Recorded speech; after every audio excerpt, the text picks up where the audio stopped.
একদিন ভাইয়ের সঙ্গে বাজি ধরে হেরে যায় রাজা।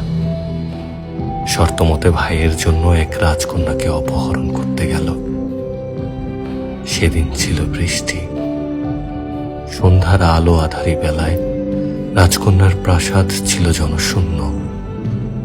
রাজা এক কামরায় ওত পেতে থাকে রাজকন্যাকে তার কলুষিত স্পর্শে অপবিত্র করার অপেক্ষায়। কামরায় ছিল মৃদু আলোর ছটা। দীর্ঘ প্রতীক্ষার পর এলো সেই মুহূর্ত।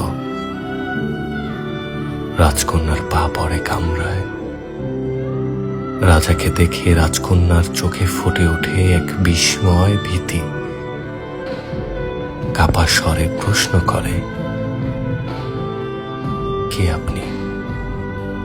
খালি বাড়িতে কেন ঢুকেছেন?